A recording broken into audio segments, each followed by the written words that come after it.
We've always discussed pilot watches, field watches and diving watches. So I thought it was time to discuss something new.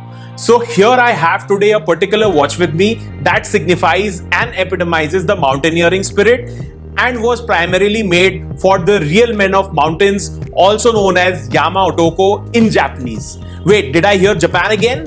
Let's raise the curtains for the Seiko Alpinist, also known as SPB121, which is a part of their Prospex land collection. Since its inception as the Seiko Laurel Alpinist in 1959, this particular watch used to come with a bund strap. While there have been 6 to 7 iterations over the last few decades, the Seiko Alpinist series was actually revived back in 2006 under the name of SARB, or popularly known as SARB series. Now what you see here is the latest version of the Alpinist series under the name of SPB121 that's active even today. It is fair to say that Seiko Alpinist is a crucial part of their lineup, cementing a place for itself in the sub $1,000 range. So let's try to find out why. Seiko Alpinist is built to withstand rugged and harsh conditions, and you can see that in its feature list. Now this is a modest case size of 39.5 millimeters, not too large for my mountaineering spirit, a thickness of 13.2 millimeters and a lug to lug of 46.4 millimeters. I have to say that this is a lightweight champion weighing only 87 grams. Most of the times you don't even feel it on your wrist. A pretty solid sapphire crystal with an anti-reflective coating on the inside and a cyclops over the date window is mounted on a stainless steel case. The green dial is astounding, with numerals applied on the dial in a gold tone. Similar gold can be found on the cathedral hands, which gives this one a rich look for sure. You can also see the Prospex branding in the form of an X. Because this belongs to the Prospex collection, it carries a water resistance of 200 meters, which is quite good. Can you see both the crowns? We all know what the crown at 3 PM does.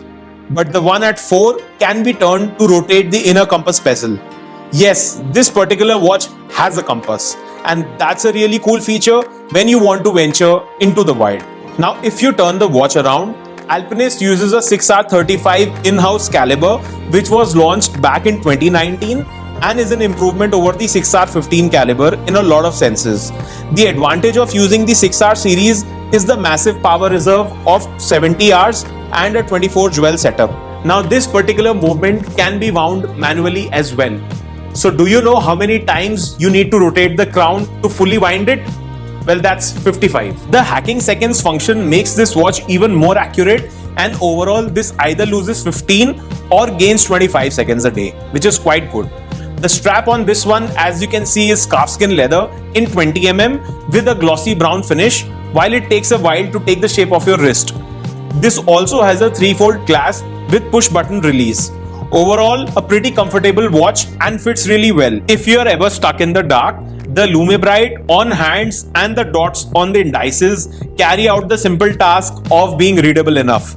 If you're expecting anything more, it's futile. The Seiko Alpinist is priced for 65,000 rupees or $800. You have a few iterations in the form of a cream dial, forest brown, deep lake, a mechanical GMT and the black series Night Alpinist. But is this the best watch to buy under $800 or 60,000 rupees?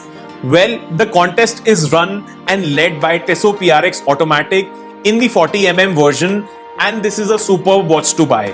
If you are looking for a leather strap, you can also go for the Powermatic Le Locle series. The need to kick a notch above is innate for us humans, so you can also go for the Junghans Max Bill in the quartz version. Choosing a 60,000 Seiko can be really tough, especially when you have the classic squads from Frederic Constant doing the rounds. Since we are doing dress watches, Raymond Wiles Toccata is a steal deal at this price. Hamilton Khaki Field Murph is the one which comes really close to this watch, but the problem is it's not available in India. Now the last one to compete is a brother from the Prospex series, also known as Solar Chronograph Speed Timer in the Pepsi dial. And with that, this is the most comfortable space for most of us globally, as the most amount of money is spent in this category. Seiko Alpinist is built for tougher conditions but comes in the form of a dress watch. How many of us are going to actually wear it outdoors? That's a question to linger on. I mean, the leather strap doesn't make it easier to decide as well. The thing to understand is that 60,000 rupees is a lot of money to spend on a Seiko because the actual value you get is at the 30 to 40,000 mark. So if you're looking to buy a dress watch, wouldn't you want to go for a Frederic Constant or a Junghans or even an entry-level Maurice Lacroix? To top it off, Seiko has recently increased its prices by 6 to 7% throughout its collection. I mean, are they trying to steer us away? Anyways, most of the Seikos that are bought these days come on a 15 to 20% discount. I mean, I wouldn't like to have a watch which is on discount always. I think they need to stick to a healthier pricing model, not too dynamic, but static, without a lot of discounts, just like what Tissot does. I mean, we as Indian consumers understand the importance of discounts, but if those discounts are available throughout the year, it's actually not a discount. Overall, Seiko Alpinist is the true winner and was the first to submit.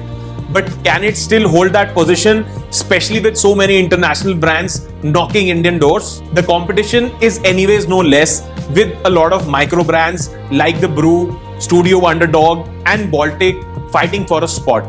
Now that we are nearing the end, did you get all your questions answered about Seiko's Alpinist? What are you wearing today?